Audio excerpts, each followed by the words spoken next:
3 sentences ended my marriage. I was adjusting the final throw pillow on a $15 million Beverly Hills mansion when my phone buzzed with the text that ended it all. The New Age Architectural Digest photographer was setting up his equipment in the foyer, about to capture what would become the cover story for their September issue, the culmination of 18 months of work. I was 36 at the peak of my career as an interior designer, and my husband Marcus had just destroyed everything with these 3 sentences. I'm leaving you for Jessica. She's everything you're not. Divorce papers tomorrow. I stared at the message while standing in the master suite I'd transformed into a modern art sanctuary, surrounded by $200,000 worth of custom furnishings. 12 years of marriage, reduced to a text message. No phone call, no face-to-face conversation, just digital brutality delivered while I was working. The photographer called from downstairs asking if I was ready, and somehow I managed to respond that I'd be right down. But inside, something had shifted. Not broken. Shifted. My name is Samantha Smith, and for 12 years I'd been the perfect wife to an imperfect husband. Marcus and I met in law school at UCLA, though I dropped out after 2 years to start my interior design business. He used to joke that I was trading legal briefs for fabric swatches, but there was always an edge to it, like he thought I was taking the easy path. When we married in 2011, his law practice was struggling. At least that's what he told me. I was pulling in 6 figures designing homes for tech executives and entertainment industry clients. But Marcus's ego couldn't handle being financially dependent on his wife. So I did what women have been doing for generations. I made myself smaller to make him feel bigger. I downplayed my success, called my business just decorating when people asked, and quietly funneled money into his law practice when he claimed he couldn't make rent on his office. Over the years, I'd transferred nearly $300,000 to support what he called his investment in our future. Meanwhile, I was building relationships with some of the most powerful people in Los Angeles. Studio heads, tech entrepreneurs, oil executives, real estate moguls. My client list read like a Forbes billionaire directory. But here's what Marcus never understood. Successful people don't get successful by accident. They pay attention to details. They notice patterns. And they trust their instincts. 6 months before that text message, I'd started noticing things. Small things at first. Marcus stopped complaining about money. His wardrobe upgraded, designer suits, expensive watches, a new BMW he claimed was a lease deal through the firm. He started working late more often, taking weekend meetings, scheduling business trips I wasn't invited on. When I asked about his practice, he'd give vague answers about finally getting some good cases, but never specifics. Then I noticed something else. My business bank statements showed regular transfers to an account I didn't recognize. When I asked Marcus about it, he said it was for shared business expenses, filing fees, office supplies, things like that.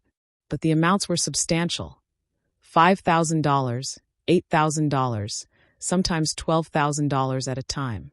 I might have been playing the supportive wife, but I wasn't stupid.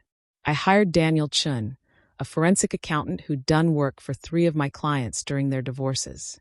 I told him I suspected accounting errors in my business finances and asked for a complete audit.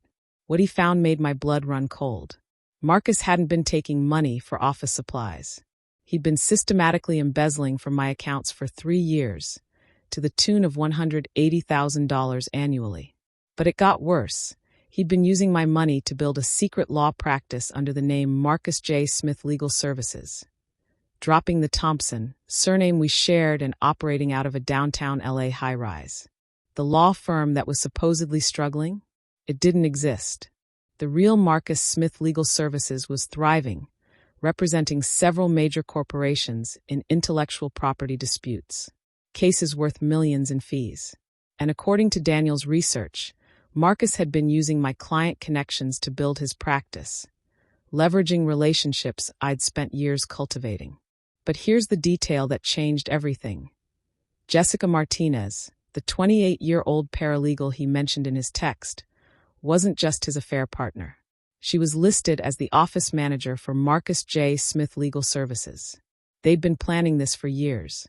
I sat in Daniel's office, staring at bank records and corporate filings, feeling like I was watching my marriage through a microscope and seeing all the parasites I'd missed with the naked eye. "How long do you think this has been going on?" I asked. Daniel flipped through the files. "Based on the financial patterns? At least 3 years. Maybe longer." This wasn't impulsive, Samantha. This was systematic. That night, I went home to our Brentwood house, the one I'd purchased and decorated while Marcus contributed nothing but criticism, and made a decision. I wasn't going to confront him. I wasn't going to scream or cry or beg for explanations. I was going to let him hang himself with his own rope. See, Marcus had made one crucial miscalculation. He assumed I was the naive, devoted wife who'd be too devastated to think clearly. He assumed I'd be too humiliated to fight back. But Marcus never understood what made me successful in business. I don't make emotional decisions. I make strategic ones. And I'd been preparing for this moment longer than he knew. The morning after that text message, while Marcus was presumably serving divorce papers through his attorney, I was sitting in the office of Catherine Blackwell, the most ruthless family law attorney in Beverly Hills. Catherine had represented 2 of my clients in high-profile divorces, and I'd seen her work. She didn't just win cases, she dismantled opponents. "He embezzled nearly $200,000 from your business accounts," Catherine said, reviewing Daniel's audit report. "Used your money to build a competing law practice. Had an affair with his employee. Then served divorce papers via text message while you were working." She looked up from the files. "Samantha, this isn't just adultery. This is wire fraud, embezzlement, and professional misconduct. What are my options?" I asked. Catherine smiled. The kind of smile that probably gave opposing lawyers nightmares. "How badly do you want to destroy him?" "I want justice," I said carefully. "I want my money back, and I want to make sure he can't do this to anyone else." "Good," she said, "because we're not just going to win this divorce. We're going to end his career." But even Catherine didn't know the full scope of what I'd been planning. For the past 4 months, while pretending to be the oblivious wife, I'd been quietly building a case. Not just financial records, though I had those. I'd been documenting everything. Photographs of his designer clothes and expensive accessories, screenshots of his social media posts from business trips, copies of client files he'd left open on his home computer, recordings of phone conversations where he'd lied about his work. Most importantly, I'd been reaching out to my network. Remember, my clients weren't just wealthy, they were powerful. Studio executives who could blacklist attorneys from entertainment deals. Tech entrepreneurs who shared information about unreliable legal counsel. Real estate moguls who could ensure certain lawyers never saw another property transaction. 3 days after receiving Marcus's text, I had lunch with Patricia Valdez, a pharmaceutical heiress who'd become a close friend after I'd designed her Malibu estate. I told her everything. "That bastard," Patricia said, setting down her wine glass hard enough to make other diners look over. "Samantha, honey, you know I serve on the board of the State Bar Association, right?" I'd been hoping she'd say exactly that. "I also know judges, prosecutors, and investigators who specialize in attorney misconduct," she continued. "If you have proof he's been embezzling and using client connections illegally, we can destroy more than just his marriage. We can destroy his license to practice law." That afternoon, I called 6 more clients. By evening, I had a war council. Marcus had spent 3 years thinking he was playing chess while I played house. He had no idea I'd been playing chess too. I'd just been several moves ahead. The divorce papers arrived on a Thursday. Marcus's attorney had filed for irreconcilable differences, seeking 50% of marital assets and spousal support. He was claiming that his law practice was still struggling and that I'd been the primary breadwinner, so he deserved financial support during the transition. The audacity was breathtaking. He was asking for alimony while simultaneously stealing from me to fund his secret business. I called Catherine. "How quickly can we respond? How quickly do you want to end this?" she asked. "Today." By 3 p.m., Catherine had filed our countermotion. We weren't just contesting his claims. We were exposing everything. Embezzlement, fraud, professional misconduct, breach of fiduciary duty. We included Daniel's forensic accounting report, bank records showing the unauthorized transfers, and corporate filings proving Marcus had built his secret practice using my money. But here's what made our filing special. We also included a client list. See, I'd spent months cross-referencing Marcus's new client roster with my own contact database. Turned out, 8 of his major corporate clients were companies where my interior design clients held executive positions. Marcus had been using my relationships I'd built through years of professional excellence, to steal business for his secret firm. We filed complaints with the State Bar Association, the Los Angeles District Attorney's Office, and the FBI's White-Collar Crime Division. Because when you embezzle across state lines using wire transfers, it becomes a federal matter. Marcus's phone started ringing at 4:30 p.m. I know this because I was having coffee with Rebecca Chun, a venture capitalist whose office I designed 2 years earlier. Rebecca's office overlooked the building where Marcus had his secret practice, and she'd agreed to watch for unusual activity. "There's a black sedan with government plates in the garage," Rebecca texted me. "And 2 men in suits just went up to the 15th floor. FBI agents don't usually make social calls." Marcus called me that evening for the first time since his text message. I almost didn't answer, but curiosity won. "Samantha, what the hell did you do?" His voice was panicked, nothing like the cold confidence of his breakup text. "The FBI is investigating my business. The State Bar called. I'm suspended from practice pending review." "I'm not sure what you mean," I said calmly. "I just filed a response to your divorce petition. Though I have to say, Marcus, you really should have been more careful about wire fraud. It's a federal crime." "Wire fraud? What are you talking about?" "The $540,000 you transferred from my business accounts over 3 years. The fake company filings. The way you used my client relationships to build your secret practice. Did you really think I wouldn't find out?" Silence. Then, "Samantha, we can work this out. I'll give you back the money. We don't need to involve lawyers or the FBI or—" "Actually, Marcus, we do. See, when you sent me that text message, you made this public. You humiliated me while I was working. You dismissed 12 years of marriage in 3 sentences. So now everyone gets to know exactly who you are." I hung up and poured myself a glass of wine. The good stuff, the bottle Marcus had been saving for a special occasion that never came. The next morning brought news that was even better than I'd hoped. The State Bar Association had fast-tracked their investigation due to the severity and scope of the alleged misconduct. Marcus's law license was suspended immediately. The FBI had seized records from his secret office. And here's the beautiful part. News of the investigation had leaked to the legal community.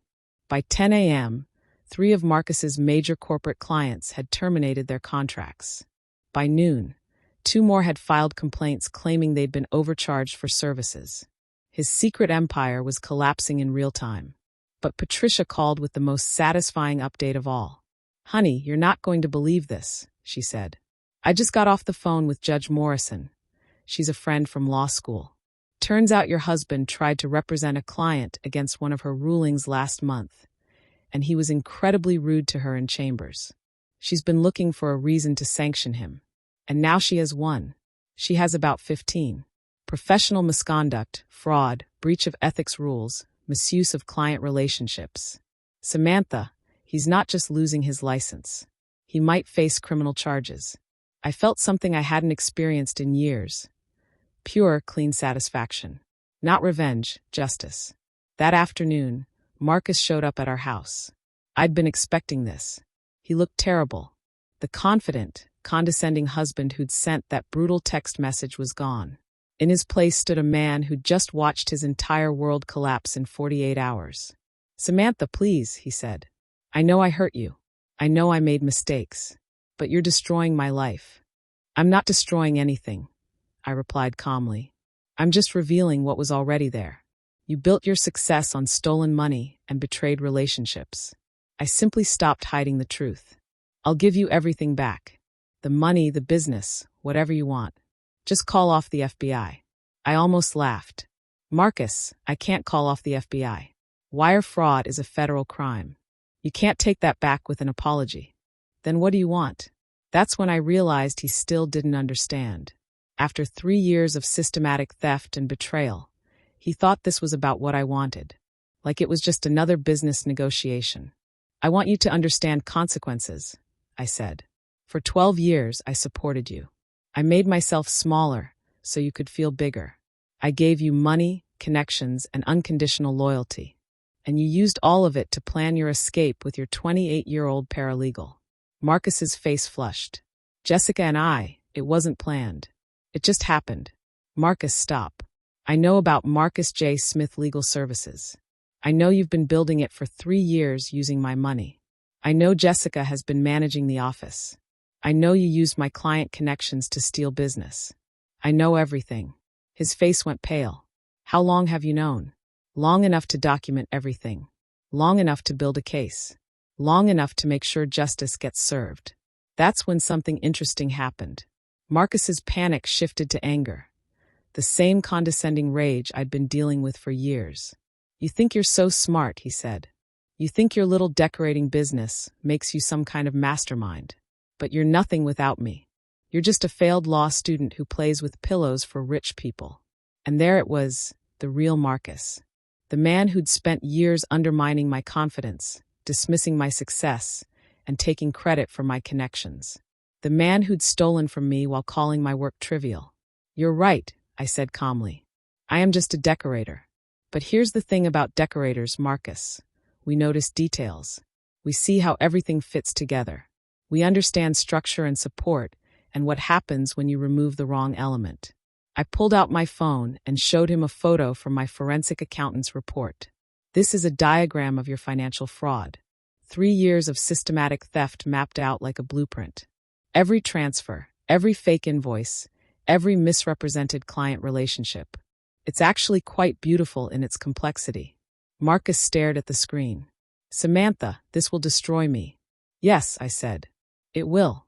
Just like your text message was meant to destroy me. The next week brought developments that exceeded even my strategic planning. The FBI's investigation revealed that Marcus's fraud extended beyond just my business. He'd been overcharging clients, padding bills, and misrepresenting case outcomes to justify higher fees. When other attorneys found out about the investigation, they started coming forward with their own complaints about unethical behavior.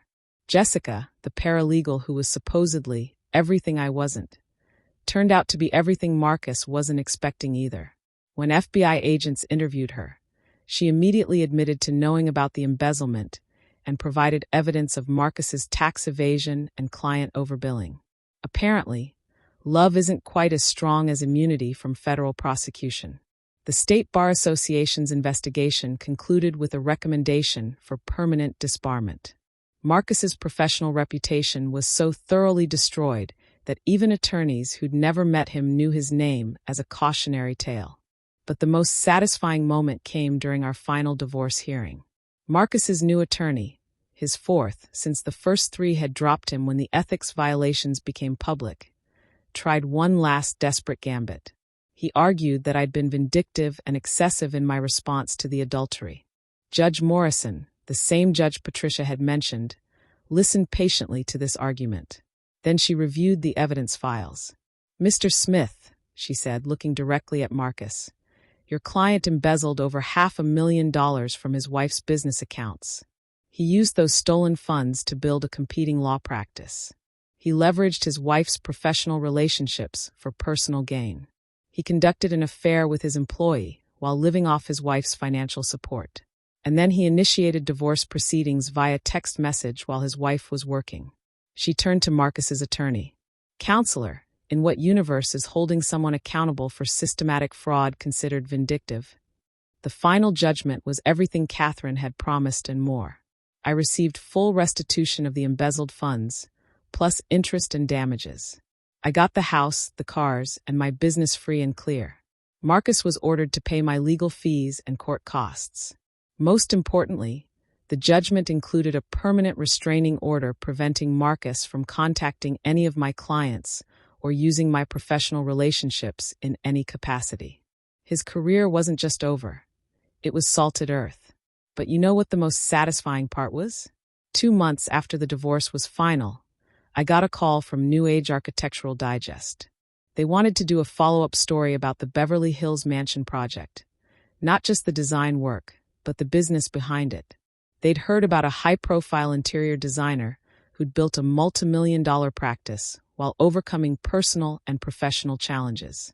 The article came out 6 months later with the headline, Building an Empire: How One Designer Turned Betrayal into Business Success.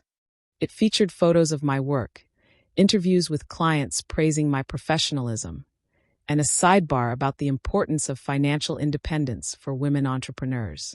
Marcus's name wasn't mentioned once. He'd become irrelevant to my story.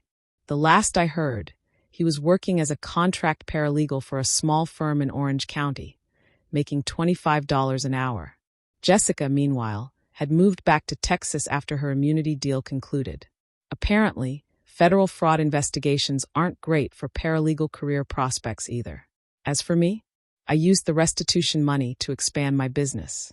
I hired 2 associates, opened a showroom in West Hollywood, and started offering complete home design services instead of just decorating. My client list doubled within a year, partly because word spread about how I'd handled the divorce situation. Turns out, powerful people respect other people who fight back strategically. I bought a new house in the Hollywood Hills, bigger than the Brentwood place, with better views and a dedicated office space. No husband's belongings to accommodate, no one's ego to manage. Just clean, beautiful spaces designed exactly how I wanted them. Sometimes, late at night in my home office, I think about that text message. I'm leaving you for Jessica. She's everything you're not. Marcus was right about one thing. Jessica was everything I wasn't. She was willing to help steal from an innocent person. She was willing to participate in systematic fraud. She was willing to build a relationship on betrayal and deception.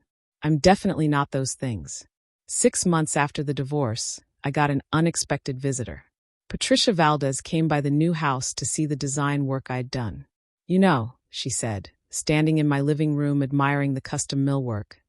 When you first told me what Marcus had done, I thought you'd want pure revenge. Destroy him completely, salt the earth, make sure he never recovered. That wasn't the goal, I said. The goal was justice. But he is completely destroyed. His career, his reputation, his finances, all gone. That wasn't my doing, I replied. Those were consequences of his own choices. I just made sure the truth came out. Patricia nodded thoughtfully. You know what I think happened here? I think Marcus made the classic mistake of underestimating his opponent.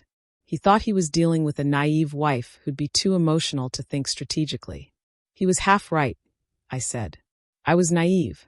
For 12 years, I believed he was who he pretended to be. But once I stopped being naive, I stopped being helpless too. Last month, I got an email from a woman named Jennifer Walsh. Her husband was a corporate attorney who'd been exhibiting suspicious financial behavior, and she'd heard about my case through her divorce lawyer. She wanted advice on how to protect herself. I spent 2 hours on the phone with Jennifer, sharing everything I'd learned about financial forensics, evidence gathering, and strategic planning. By the end of the call, she had a clear action plan and the contact information for Daniel Chun and Catherine Blackwell. Thank you, she said before hanging up. I feel like I can breathe again. That's when I understood the real victory in all of this. It wasn't just about getting justice for what Marcus did to me. It was about making sure other women would be prepared when it happened to them. Because here's what I learned. The perfect wife isn't the woman who makes herself smaller to accommodate her husband's insecurities. The perfect wife is the woman who builds herself up so strong that no one can tear her down. Marcus thought he was discarding a devoted housewife who'd be too broken to fight back. Instead, he woke up a businesswoman who'd been playing supportive while building her own empire. His loss, my gain. And honestly, I've never been happier. The text message that was supposed to destroy me ended up being the best thing that ever happened to me. Sometimes the trash really does take itself out. You just have to be strong enough to let it go and smart enough to make sure it can't hurt anyone else. These days, when clients ask me for advice about dealing with betrayal or difficult relationships, I tell them the same thing. Don't get mad, don't get even, just get everything. Document everything. Trust your instincts. Build your own strength.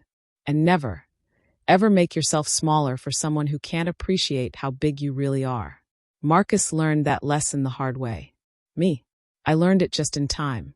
If this story gripped you, if it made you think twice about loyalty, betrayal, and what it really means to take back your power, then you'll want to stick around. Every week, I share more real-life revenge stories, raw, unfiltered, and packed with lessons most people only learn the hard way. So if you don't want to miss the next one, hit that subscribe button and turn on notifications. Not for me, for you. Because the best stories aren't just entertaining. They're warnings, they're reminders, and sometimes they're the little spark that keeps you from making the same mistake. And if you got value out of this one, show some love with a like. It tells me you're ready for more.